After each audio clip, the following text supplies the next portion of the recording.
Well, thank you so much for joining us today on this bright sunny day here in London. We'd like to obviously explain to you our new Cunard Queen that's going to be joining the fleet. So, what of this new ship? This is a momentous day for Cunard. We're launching for sale the third new ship over the space of 6 years.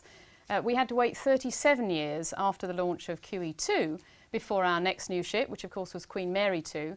And now within the space of 6 years, we'll see Queen Mary 2, Queen Victoria, and now the new Queen Elizabeth come on for sale. We now, of course, as a result of that, have the youngest fleet in the world, which again, for one of the oldest names in passenger shipping, is quite remarkable.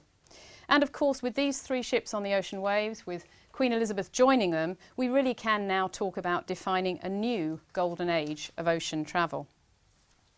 So what are the vital statistics of this wonderful vessel?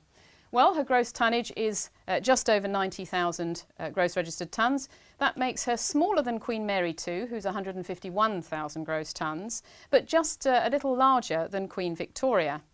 Her length is just under 300 metres, 294 metres, which for those of you that would like to know is about the same length as the river frontage of the Houses of Parliament, and indeed is some 36 London buses long.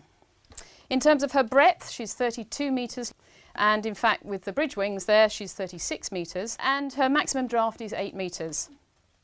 In terms of the numbers of staterooms and suites, we have 1,046 on board, lower berths and therefore comfortably accommodated guests 2,092, giving a space ratio of gross registered tonnage per guest of 43, which is an excellent space ratio in the marketplace. This is our second largest Cunarder that we have ever built in our 170-year history. So here she is. We're unveiling our gracious new Cunarder. She will be a sister ship to Queen Victoria, but she has some architectural differences, and indeed she will have a personality all her own. Let's have a look. Now, this Queen has an exterior, as you would imagine, of the traditional Cunard Queen. So she has her traditional federal grey hull and her red funnel. You will find her interior boasts Art Deco flourishes, and we'll point some of those out as we go around the ship. And of course the usual marbles, mosaics and rich wood style finishes that make a Cunard Queen so elegant and so grand. And this particular vessel will proudly celebrate our links with royalty. Now we've had long links with the British royal family, since Queen Mary back in 1934 was launched by the original Queen Mary, and we've been having royal launches ever since. We'll also be celebrating our place in the maritime world, and we'll celebrate those links with royalty and our maritime position with exhibits around the ship, with artwork, with photographs and with memorabilia. In addition, this new Queen will pay tribute to our previous Cunard Elizabeths. We've had a Queen Elizabeth within our fleet for over 70 years now, and we want to take that forward into the 21st century. QE2 that left our fleet back in November, and of course the original Queen Elizabeth that was launched by Queen Elizabeth the Queen Mother in 1938. So we'll be paying tribute to both of those ships and the era of that original Queen Elizabeth on this ship. Here we are on board. This is the grand lobby. This is the entranceway into this magnificent vessel. Triple height in terms of the number of decks in this grand lobby, and with cantilevered balconies out over the main area. The chandelier that you see is a wonderful Art Deco style chandelier, and the floor will be a rich marble with again an Art Deco pattern. The artwork that is towering over the stairway is some 2.5 decks high, and that artwork that you see will be a wonderful design of marquetry with a myriad of coloured woods and also with mother of pearl. And the design of that particular piece of art will be announced a little later, but it will be a stunning addition and welcome to the ship. Let's move on into the midships bar. This is the bar at the highest level of the grand lobby on deck 3. And this bar takes its name from a bar on the original Queen Elizabeth. And as such, we're going to pay tribute to that ship in this space. So we have cabinets with memorabilia from the original Queen Elizabeth, and we have artwork that will be from the 1930s. There'll be a ship's model too to pay tribute to that great ship. In the corner you can see a piano, and we're going to enjoy Ivor Novello style evenings around the piano, as they did in all the best country houses back in the 30s in this area. And I'm sure this area will see a lot of champagne being drunk. If we move up to deck 10, we move to the Yacht Club. Now this is a room that's named after that lively aft lounge on the QE2. This room has a compass-style dance floor. It has columns that are crowned with sails, and the overall nautical style of the room will pay tribute to QE2. And it'll be a wonderful place to dance to jazz and other lively music in the evening.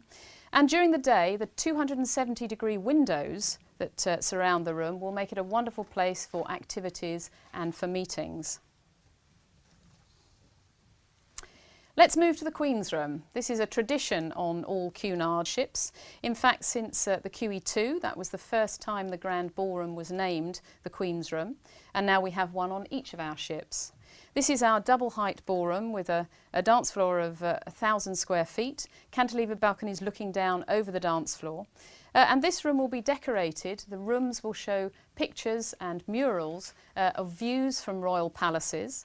We'll have the original royal standard from the original Cunard Queen Elizabeth that was presented to the ship by Queen Elizabeth, the Queen Mother, when she came to name the ship back in 1938.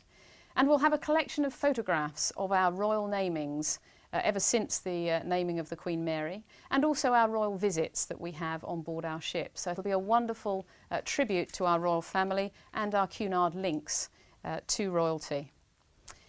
Of course, in this room we have our grand balls at sea. We have afternoon tea dances and afternoon tea itself served by our waiters and waitresses in their white gloves. Let's move to the library, a really old Cunard tradition here. We were the first company to put a library on a ship back in 1874, and that was on the Bothnia, and we've been doing it ever since. This particular library has over 6,000 books. It has obviously 2 decks and a wonderful spiral staircase connecting the 2. And the ceiling you can see there is a beautiful backlit ceiling, an Art Deco design, which really does pay tribute to the old Cunard liners that had these wonderful backlit ceilings. Also in this room we'll have a globe that shows the world as it was in the 1930s when the original Queen Elizabeth came into service. Then we'll move to the Commodore Club, a new Cunard tradition. The first time we had a Commodore Club was on Queen Mary 2, and we now have one on each of our ships. The Commodore Club is a forward observation lounge, a nautical feel to this room, and telescopes to see the views, and also ship's models, a wonderfully big ship's model behind the bar. So a very clubby nautical feel to this lounge. Moving on to Cafe Corinthia. Cafe Corinthia, cafe named after one of our previous Cunard liners, the Corinthia. This was first put on to Queen Victoria, this concept, and it's done extremely well. So we've repeated it on Queen Elizabeth and we've extended it. So this is a larger extended area overlooking the grand lobby on deck 2. And here you can enjoy speciality teas and coffees, pastries, croissants, gâteaux, quiche. It's a good place to come for an alternative breakfast or lunch. Let's move to the Royal Court Theatre, a magnificent West End style theatre. This room is probably better equipped than many West End theatres.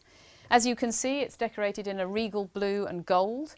There are Art Deco flourishes on the fronts of the private boxes and on the proscenium arch. And indeed, as you'll know, this is the second theatre at sea to have private boxes, the first theatre, of course, being on Queen Victoria.